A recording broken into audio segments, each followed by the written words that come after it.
현재 이 영상을 보고 계시는 바로 이 순간 플로리다 에버글레이즈에서는 조용한 대재앙이 펼쳐지고 있어요. 우리가 말하는 건 315억 달러 규모의 생태계예요. 이 생태계는 수백만 명의 사람들과 셀 수 없이 많은 동식물종들, 그리고 플로리다 전체의 생태 균형을 지탱하고 있죠.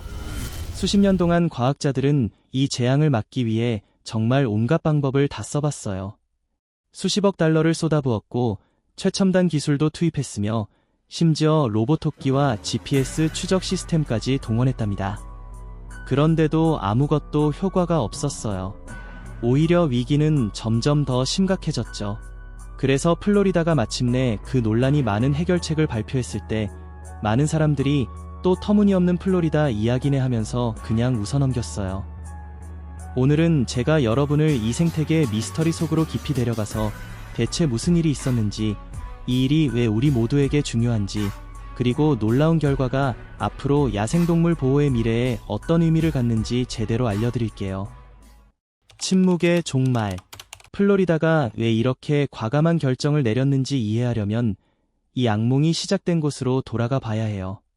1990년대 초반으로요. 그곳은 그냥 평범한 습지가 아니었어요. 끝없이 지평선까지 펼쳐진 토풀의 거대한 낙원이었죠. 얕은 물이 햇빛을 받아 반짝이는 모습만이 그 광활함을 가끔씩 끊어줄 뿐이었고요. 하늘에는 새떼가 거대하게 날아다녔고 너구리들은 습지를 이리저리 뛰어다녔어요. 살쾡이들은 덤불 가장자리에서 조용히 자신감 있게 사냥감을 노렸고요. 에버글레이즈는 지구에 남아있는 마지막 진짜 야생의 한 조각이었답니다. 전문가들은 이 생태계가 매년 315억 달러, 그러니까 우리 돈으로 약 46조 원 정도의 가치를 지녔다고 추정했어요. 수백만 명의 주민들에게 홍수방어를 해주고 엄청난 관광 산업을 뒷받침하며 수많은 가정의 생선을 공급하는 어업을 지켜줬죠. 하지만 그보다 더 중요한 건 이곳이 지구 어디에도 없는 독특한 생물들이 살아가는 살아있는 생물 다양성의 실험실이었다는 거예요. 모든 게 폭풍 한 번으로 시작됐어요. 1992년 8월, 허리케인 앤드루가 남부 플로리다를 무시무시한 힘으로 휩쓸고 지나갔죠. 온 동네가 완전히 무너지고 마을들이 찢겨나갔으며 복구하는데 몇 년이 걸릴 만큼 엄청난 파괴를 남겼어요. 그 혼란 속에서 마이애미 근처에 있던 파충류 사육시설이 박살났고요. 몇 마리의 이국적인 뱀들이 주변 습지로 빠져나갔어요. 동시에 사우스 플로리다 전역에서 넘쳐난 애완동물 주인들이 끔찍한 선택을 하고 있었어요. 버마비단뱀을 야생으로 풀어줬죠. 자연 속에서 자유롭게 살게 해주려는 마음에서요. 버마비단뱀은 동남아시아가 원산지인 거대한 꽉 조이는 뱀이에요. 사람들은 귀여운 새끼일 때 사서 키웠는데 이 뱀들이 20피트 이상, 그러니까 6미터가 넘게 자라고 무게가 200파운드, 우리식으로 90kg이 넘을 수 있다는 걸 몰랐던 거죠. 뱀이 점점 커지면서 감당이 안 되니까 절박한 주인들은 에버글레이즈 가장자리까지 차를 몰고 가서 그냥 풀어버렸어요. 그때는 별일 아니라고 생각했겠죠. 광활한 야생에 몇 마리 뱀이 들어간 것뿐이니까요. 몇 년 동안은 아무도 별로 신경 쓰지 않았어요. 하지만 버마비단뱀들은 에버글레이즈에서 그냥 살아남은 게 아니라 누구의 최악의 악몽보다도 훨씬 더 번성하고 있었어요. 환경이 딱 맞았거든요. 더위와 습도가 원래 살던 동남아시아 서식지와 똑같았고 먹잇감이 끝없이 많아서 배고플 일이 없었죠. 무엇보다 결정적인 건 이들을 막아줄 자연 천적이 전혀 없었다는 거예요. 세월이 흐르면서 개체수는 조용히 폭발했어요. 처음엔 몇십 마리 풀려난 애완동물이었는데 수백 마리, 수천 마리, 결국 수만 마리가 됐죠. 짝짓기 철이 되면 암컷 한 마리가 거의 100개 가까이 알을 낳아요. 숨어있는 풀숲 속에서 알이 부화하면 배고픈 포식자들이 세상에 나와서 앞에 있는 모든 걸 먹어치우죠. 추적하거나 잡는 속도보다 훨씬 빠르게 불어나는 거예요. 현재 추정으로는 사우스 플로리다 습지를 지금 10만 마리에서 30만 마리 정도의 버마비단뱀이 기어 다니고 있다고 해요. 그마저도 추정치일 뿐이고 실제로는 그보다 훨씬 많을 수도 있어요. 토종 야생동물에게 미친 영향은 말 그대로 재앙이었어요. 과학자들이 믿기지 않을 만큼 끔찍한 개체수 붕괴를 기록하기 시작했죠. 어떤 지역에서는 너구리 개체수가 99.3%나 떨어졌어요. 늘 흔히 보이던 습지 토끼마저 거의 완전히 사라졌고요. 버마 비단뱀이 득실거리는 구역에서는 사슴을 보는 횟수가 90% 이상 줄었답니다. 멈출 수 없는 침입자들. 그럼 이 뱀들이 왜 그렇게 멈출 수 없었을까요? 온라인에 올라온 영상들이 전 세계를 충격에 빠뜨렸어요. 비단뱀들이 악어와 몇 시간 동안 이어지는 장대한 싸움을 벌이는 거예요. 동남아시아의 원산지에서는 비단뱀들이 계절적인 어려움과 천적들을 마주하지만 플로리다에서는 1년 내내 따뜻한 기후와 끝없는 먹잇감이 있었어요. 뱀들은 적응할 필요가 없었죠. 그냥 번성할 뿐이었어요. 그리고 해가 지나갈수록 북쪽으로 더 확장하면서 토착종들이 이런 강력한 포식자를 다뤄본 적 없는 새로운 지역으로 퍼져나갔어요. 절망과 실패. 수년 동안 플로리다 당국자들은 반드시 통제권을 되찾을 방법이 있을 거라고 믿었어요. 당국자들은 사냥꾼들, 과학자들, 그리고 위험한 늪지를 몇 킬로미터나 걸어서 다닐 만큼 용감한 누구든지 문을 열어두었죠. 미끄러지는 침입자들을 찾기 위해요. 2013년에 플로리다는 파이썬 챌린지를 시작했어요. 열흘 동안의 행사로 전국에서 사람들을 초대해서 에버글레이즈에서 비단뱀을 사냥하게 하고 가장 많은 뱀을 잡은 사람에게 현금 상금을 주고 이 위기에 대한 대중인식을 높이는 거예요. 첫 해에 수백 명의 참가자들이 나타났어요. 뱀 갈고리, GPS 장치, 그리고 강철 같은 신경으로 무장한 채요. 그들은 허리까지 차는 물속을 헤치며 모기와 싸우고 낮과 밤을 가리지 않고 은밀한 목표물을 찾았어요. 2024년까지 파이썬 챌린지는 매년 열리는 볼거리로 자리 잡았어요. 그 해에 미국 전역과 심지어 캐나다에서 온 857명의 참가자들이 사냥을 준비하고 나타났어요. 대회 기간 동안 195마리의 버마 비단뱀을 잡았어요. 거의 1000명에 가까운 사냥꾼들이 며칠 동안 에버글레이즈를 샅샅이 뒤졌는데도 추정되는 비단뱀 개체수의 1%도 안 되는 숫자를 제거한 거예요. 주 정부는 자원봉사자들의 노력을 보강하기 위해 전문가들을 투입했어요. 사우스 플로리다 워터 매니지먼트 디스트릭트는 24 엘리트 사냥꾼들을 고용해서 시급으로 지불하며 1년 내내 늪지를 추적하게 했어요. 그래도 그들의 전문성과 헌신에도 불구하고 비단뱀들은 항상 한 발 앞서 있는 것 같았어요. 플로리다는 다음으로 첨단 기술 해결책을 시도했어요. 엔지니어들은 열 신호와 냄새 흔적을 내는 로봇 토끼를 설계했어요. 이론상으로는 훌륭한 아이디어였죠. 인공 먹잇감을 이용해 뱀들을 은신처에서 유인하고 그들이 모습을 드러낼 때 잡는 거예요. 개팀들은 비단뱀 냄새 흔적을 맡도록 훈련받았어요. 그들의 놀라운 후각을 이용해 빽빽한 식물 속에 숨은 뱀들을 찾아내는 거예요. 열화상 카메라를 장착한 드론들이 습지 위를 맴돌며 대형 파충류의 열 신호를 스캔했어요. 야생생물 생물학자들은 심지어 라쿤과 주머니쥐에게 GPS 목걸이를 달아서 포식자들이 어디에 숨어 있을지 추적하고 그 지역의 제거 노력을 집중하려 했어요. 가장 대담한 실험 중 하나는 정찰뱀을 사용하는 거였어요. 연구자들이 수컷 비단뱀을 잡아서 작은 무선 송신기를 달고 번식기 동안 다시 야생으로 풀어주는 거예요. 그러면 수컷들이 과학자들을 직접 번식하는 암컷들에게 이끌어주죠. 암컷들은 훨씬 크고 모든 알을 낳아요. 이는 생태 전쟁이었어요. 뱀들의 생물학을 이용해 그들 자신을 공격하는 거예요. 이 기술은 어느 정도 효과가 있었지만 노동 집약적이고 비싸며 1년 중 특정 시기에만 사용할 수 있었어요. 2017년 이후로 계약자들과 사냥꾼들이 야생에서 23,000마리 이상의 비단뱀을 제거했어요. 23,000마리는 엄청난 숫자로 들리죠. 수년간의 고된 노동, 수백만 달러의 자금, 그리고 헌신적인 전문가들의 셀 수 없는 시간의 노력을 나타내요. 하지만 전문가들은 23,000마리가 사우스 플로리다 전체 비단뱀 개체수의 1%도 안 된다고 믿어요. 가장 대규모 제거 캠페인조차 전체 문제에 거의 영향을 미치지 못했어요. 이런 패배감이 커지면서 플로리다 당국자들을 절망의 가장자리로 몰아넣었어요.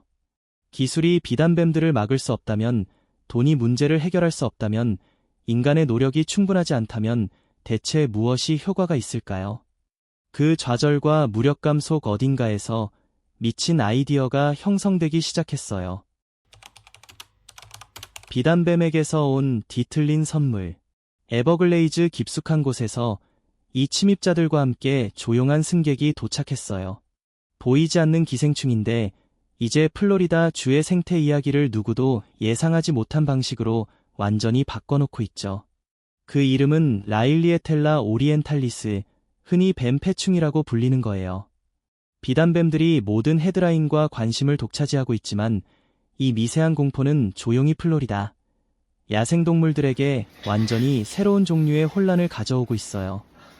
이 부분이야말로 진짜 무서운 이야기인데 비단뱀과 달리 이 위협은 보이지 않고 막을 수 없으며 누구도 따라잡을 수 없을 만큼 빠르게 퍼지고 있거든요. 이 패충은 원래 아시아 출신으로 버마 비단뱀 속에 숨어 있다가 플로리다 야생에 들어왔어요. 뱀들이 새 집에 정착하자마자 이 기생충은 마치 이 순간을 기다려왔다는 듯이 현지 먹이사슬 속으로 스며들었죠. 작동 원리를 알려드릴게요. 먼저 감염된 비단뱀들이 똥을 통해 기생충 알을 습지로 방출해요. 그 다음 바퀴벌레나 다른 곤충들이 그 배설물을 먹으면서 모르는 사이에 미세한 알을 삼키죠. 그러면 도마뱀, 개구리, 작은 포유류들이 그 감염된 곤충을 먹고 자신도 보균자가 돼요. 마지막으로 토종뱀들이 그 작은 먹잇감을 사냥해 먹을 때 진짜 위협을 눈치채지 못한 채 삼키게 되는 거예요. 완벽한 생물학적 함정이고 플로리다 토종뱀들은 그냥 그 함정에 걸려든 셈이죠. 뱀몸 안으로 들어가면 유충들이 파괴적인 여정을 시작해요. 이벽을 뚫고 폐 쪽으로 이동해서 자리 잡고 자라면서 먹이를 먹죠. 특히 작은 토종뱀 종들에게 이 감염은 정말 잔인해요.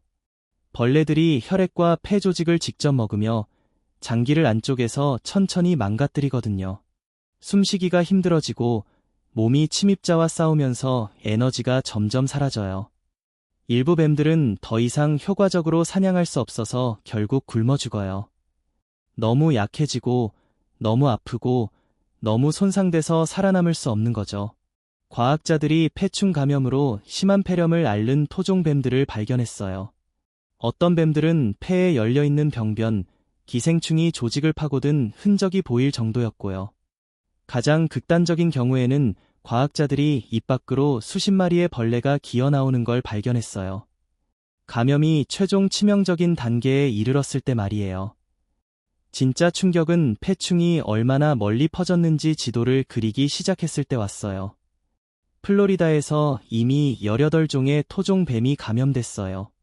이 말을 잠시 곱씹어보세요. 생태계에서 각자 중요한 역할을 하는 18가지 다른 종이 이제 치명적인 기생충을 품고 있어서 전체 개체군이 사라질 수도 있는 상황이 됐어요. 패충의 영향 범위는 이제주 전역 수십 개 카운티를 가로지르고 있어요. 일부 보고서에 따르면 잭슨빌까지 북쪽으로 펜핸들 지역에도 가까워지고 있다고 하네요. 비단뱀이 이 생물학적 침공을 시작했지만 이제 패충은 그들을 기다리지 않아요. 독립적으로 토종뱀 개체군 사이를 옮겨다니며 숙주에서 숙주로 멈출 수 없는 파도처럼 퍼지고 있죠. 이게 이야기에서 진짜 무서운 부분이에요. 토종뱀들이 죽으면 대부분의 사람들이 생각지도 못한 방식으로 생태계 균형이 무너지죠. 이 뱀들은 생태계에서 배경 역할이 아니라 설치류 개체군을 억제하는 필수적인 해충 방제자예요. 매나 보복스 같은 더 큰 포식자들의 먹잇감이기도 하고요. 동시에 그들 자신도 개구리, 도마뱀, 곤충 개체군을 조절하는 포식자죠. 이들을 방정식에서 빼버리면 모든 게 바뀌어요. 설치류가 폭발적으로 늘어나 질병을 퍼뜨리고 농작물을 망치고 작은 포식자들은 먹이원을 잃어 줄어들고 곤충 개체군은 통제 불능으로 폭증해요.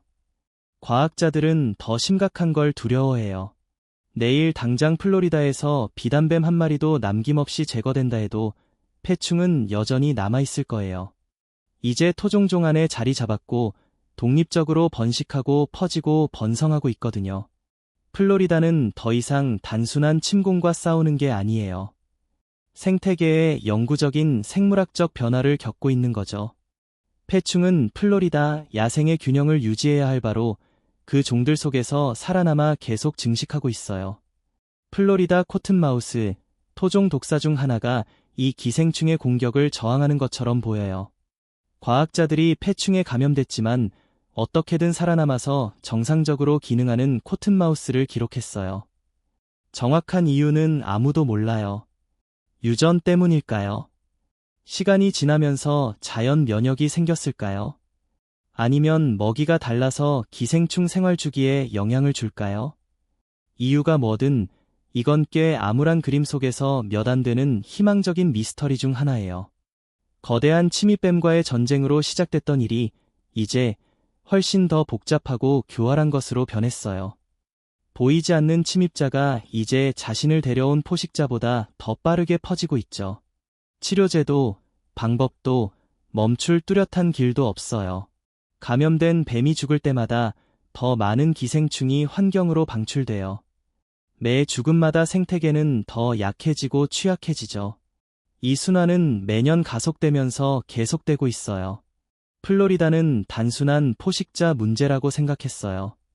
비단뱀 제거하면 균형이 회복되고 모든 게 정상으로 돌아간다고요. 하지만 이제 주 전체가 완전히 새로운 생태계 재앙의 느린 탄생을 지켜보고 있을지도 몰라요. 세대를 넘어 지속될 수 있고 미국 남동부 전체의 생물학적 풍경을 근본적으로 바꿔놓을 수 있는 거죠. 이 발견은 과학자들이 위기를 보는 방식을 완전히 바꿔놓았어요.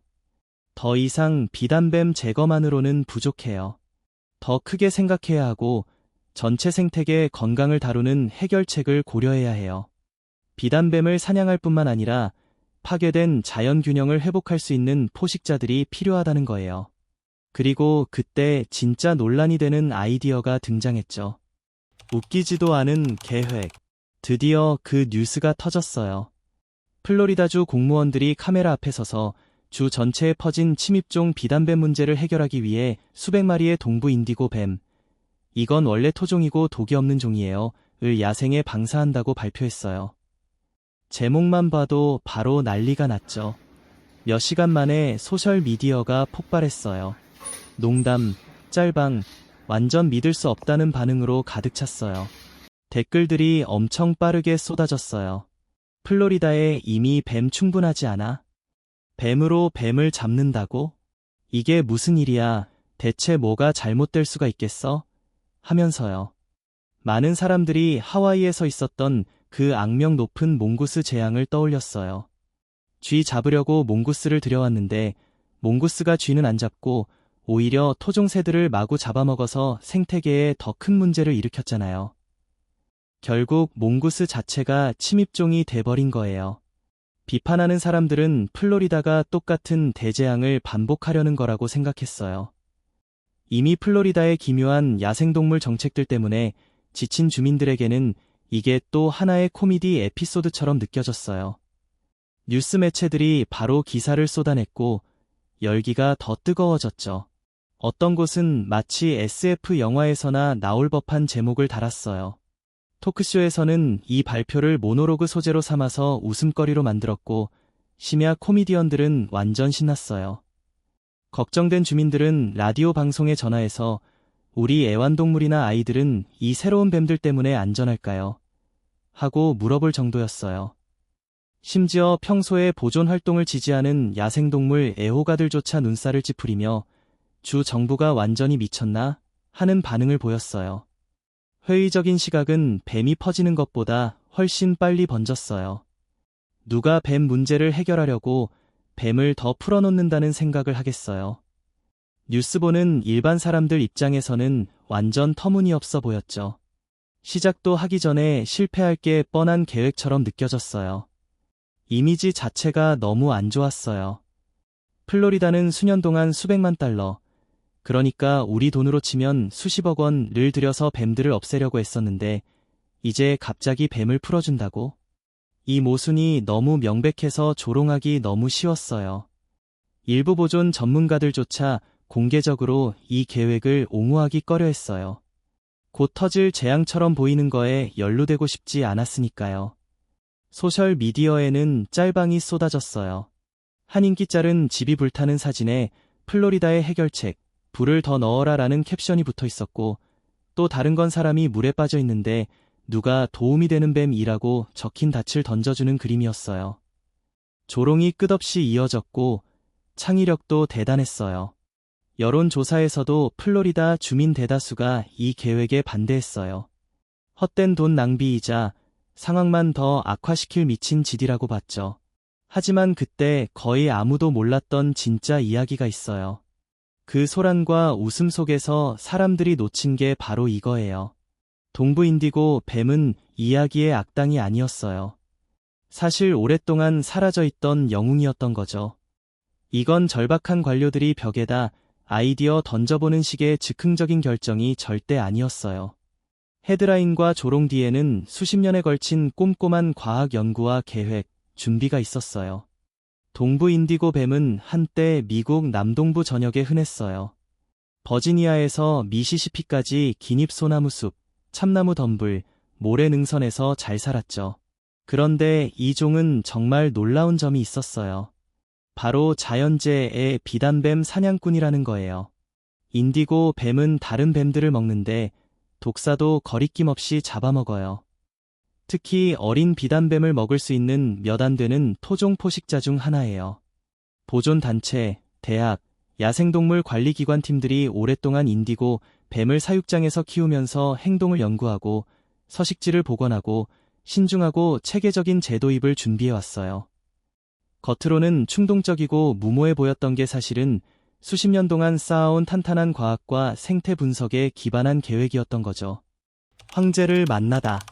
동부 인디고 뱀은 숲의 황제라는 별명을 얻었는데 이 놀라운 생물을 제대로 알게 되면 그 이름이 딱 맞는지 바로 이해하게 될 거예요.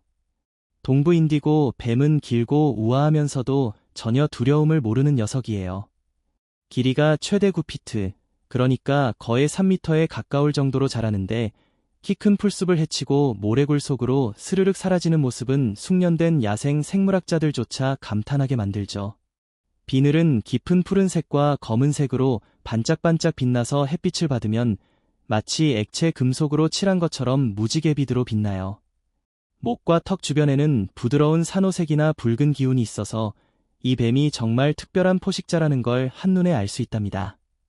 정말 왕같은 침착함과 자신감이 느껴지죠.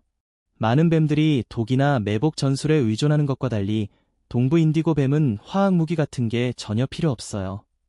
이 뱀은 독이 없고 사람에게는 놀라울 정도로 온순하답니다. 야생 인디고 뱀을 연구자들이 맨손으로 다뤄도 공격하거나 방어 행동을 전혀 하지 않는다는 이야기가 수없이 많아요. 하지만 자기 세상, 다른 동물들 사이에서는 절대적인 최상위 포식자예요. 움직이는 건 거의 다 먹어요. 새, 설치류, 개구리, 도마뱀, 거북이 알, 그리고 무엇보다도 다른 뱀들. 그 뱀이 독이 있든 없든 상관없어요. 인디고 뱀한테는 아무런 차이가 없죠. 동부 인디고 뱀은 방울뱀 독에 완전히 면역이에요. 독이 있는 구덩이 독사들을 사냥해서 먹어도 전혀 탈이 없어요. 그리고 먹이를 몸으로 감아서 조이는 컨스트릭터 뱀들과는 달리 인디고는 다른 방법을 써요. 근육질 몸으로 먹이를 그냥 꾹 누르거나 덥석 물어서 산채로 삼켜버려요. 먹이가 아무리 발버둥 쳐도 꿈쩍도 안 해요. 이 효율적인 살인기계 앞에서 먹이는 도저히 버틸 재간이 없죠. 연구자들이 기록한 믿기 힘든 먹이 행동도 있어요. 한 과학자가 하루 만에 한 마리 인디고, 뱀이 피그미 방울뱀 한 마리, 거북이 새끼 한 마리, 그리고 호그노즈뱀 한 마리를 다 먹은 걸 발견했어요. 서로 다른 세 종의 먹이를 몇 시간 안에 다 먹어치운 거예요. 이건 인디고 뱀이 힘을 과시하려고 포효하거나 화려한 쇼를 할 필요가 없다는 걸 보여줘요. 그냥 사냥하고 먹고 조용히 다음으로 넘어가는 거죠. 정말 효율적이에요. 인디고의 왕국은 한때 정말 넓고 웅장했어요. 버지니아의 구불구불한 언덕부터 캐롤라이나를 거쳐 조지아, 엘라베마, 플로리다를 지나 미시시피까지 거의 9천만 에이커에 달하는 땅을 지배했죠. 기닙소나무숲, 그 고대 생태계에서 우뚝 솟은 나무들과 불에 의해 유지되는 낮은 층들 속에서 번성했어요. 참나무숲, 모래능선, 해안 평야. 적당한 서식지와 먹이만 있으면 어디든 인디고의 영토가 됐어요. 하지만 그 왕국은 20세기에 들어서면서 무너지기 시작했어요. 숲들이 벌목과 농업 개발로 사라졌죠. 한때 남부 전역을 뒤덮었던 기닙소나무 생태계는 원래 면적의 겨우 3%로 줄어들었어요. 인디고 서식지의 거의 97%가 그냥 사라져서 농장, 교외 주택지, 상업 개발지로 바뀌었죠. 1978년이 되자 상황이 너무 심각해져서 미국 정부가 멸종 2기종법에 따라 이 종을 위협종으로 지정했어요. 황제의 통치 영역은 플로리다와 조지아의 작은 고립된 조각들로 쪼개져 버렸답니다. 쇠퇴의 원인은 자연만이 아니었어요. 인간 활동이 직접적으로 이 뱀들을 노렸죠. 크고 아름다운 색깔 때문에 불법 애완동물 거래로 채집당하기도 했고요. 수십 년 동안 남부에서 유행했던 방울뱀 사냥 모임에서는 사냥꾼들이 고퍼, 거북이 굴에 독가스를 뿌려 방울뱀을 몰아내곤 했어요. 그런데 그 굴에 숨어있던 인디고 뱀들은 꼼짝없이 독가스에 질식해서 수백 마리씩 죽었죠. 대공황 시절에는 고기 구하기가 힘들어서 사람들이 고퍼, 거북이를 캐먹었는데 굴에서 발견된 뱀들, 인디고 포함, 무서워서든 습관이든 그냥 죽여버렸어요. 조각조각, 인디고의 세상이 사라져갔어요. 숲 한 조각, 거북이 굴 하나, 죽거나 잡힌 뱀 한 마리마다 고대 요새의 기초 벽돌 하나가 빠져나가는 것 같았죠. 20세기 후반이 되자 알려진 번식 개체군이 손가락으로 꼽을 만큼 50개도 안 남았어요. 황제가 영원히 왕자를 잃을 위기에 처한 거예요. 이야기가 더 슬픈 건 인디고의 운명이 다른 종과 깊이 얽혀 있었다는 거예요. 바로 고퍼 거북이죠. 이 놀라운 파충류들은 길이가 최대 40피트, 깊이가 10피트에 달하는 거대한 굴을 파요. 이 굴은 극한 온도에서 보호해주고 포식자로부터 지켜주고 새끼를 키우는 안전한 장소가 돼요. 350종이 넘는 다른 생물들이 고퍼 거북이 굴에 의존해서 살아가니까 남부에서 가장 중요한 키스톤 종 중 하나예요. 동부 인디고 뱀은 이 굴을 거의 모든 일에 써요. 더위와 추위 피하기, 포식자 방어, 허물 벗기, 알 낳는 장소까지. 고퍼 거북이 개체수가 서식지 파괴와 인간의 학대로 줄어들자 인디고도 따라 줄었어요. 두 종은 생존의 실로 단단히 묶여 있었죠. 서로 조용히 전체 생태계를 만들어가고 있었는데 대부분의 사람들은 그게 사라지고 있다는 걸 전혀 눈치채지 못했어요. 한 종이 사라지면서 다른 종들을 끌어내리는 멸종의 도미노였죠. 생명의 그물이 풀려나가는 거예요. 그런데도 거의 멸종 직전까지 갔고 수십 년 동안 계속 줄었고 번식 개체군이 손으로 꼽을 정도밖에 안 남았는데도 동부 인디고 뱀은 놀라운 무언가를 가지고 있었어요. 과거의 유물이나 겨우 살아남은 멸종 2기종 이상이 될 수 있는 한 가지 특성 말이에요. 바로 천부적인 뱀 사냥꾼이라는 거죠. 독도 두렵지 않고 크기도 두렵지 않고 지금 침입자 비단뱀들이 번성하는 바로 그 환경에 완벽하게 적응돼 있었어요. 거대한 컨스트릭터 뱀들의 침공으로 고생하는 지역에서 이런 특성들의 조합은 정말 모든 걸 바꿀 수 있었어요. 인디고는 훈련받을 필요도 없고 개량하거나 강화할 필요도 없었어요. 그냥 조상들의 땅으로 돌아가서 수백만 년 진화가 설계한 대로 하면 됐죠. 뱀을 사냥하는 거요. 인간이 20년 동안 계속 지고 있던 전쟁에서 균형을 뒤집을 수 있을까요? 그 답은 모두를 놀라게 할 거예요. 자연이 반격하다. 거의 20년 동안 버마비단뱀이 플로리다 야생 지역을 거의 아무런 위협 없이 지배해왔어요. 그런데 어느 12월 아침 습지 깊숙한 곳에서 이야기가 완전히 충격적이고 예상치 못한 방향으로 바뀌었죠. 연구자들이 GPS 추적기를 단 13피트 길이에 52파운드 무게의 수컷 비단뱀 로키를 추적하고 있었는데 그냥 평범한 데이터 업데이트만 기대하고 있었어요. 이 뱀은 번식 연구의 일환으로 추적기를 부착한 거였고 과학자들은 로키가 짝짓기를 위해 암컷에게 다가가고 있다고 생각했거든요. 그런데 발견한 게 뭐였냐면 연구팀 전체가 정말 말문이 막힐 정도로 충격적이었어요. 로키의 거대한 몸이 풀밭에 널브러져 있었는데 뭔가 심각하게 잘못된 거예요. 수많은 먹잇감을 으깨버렸던 그 강력한 머리뼈가 완전히 씹혀나가 버린 거예요. 그런데 플로리다의 어떤 동물이 52파운드나 되는 이 거대한 조이는 뱀을 쓰러뜨릴 수 있었을까요? 에버글레이즈가 드디어 반격을 시작한 거예요. 연구자들이 데이터를 다시 검토하고 사우스 플로리다 전역의 트레일 카메라 영상을 확인하면서 더 많은 증거들이 쏟아져 나왔어요.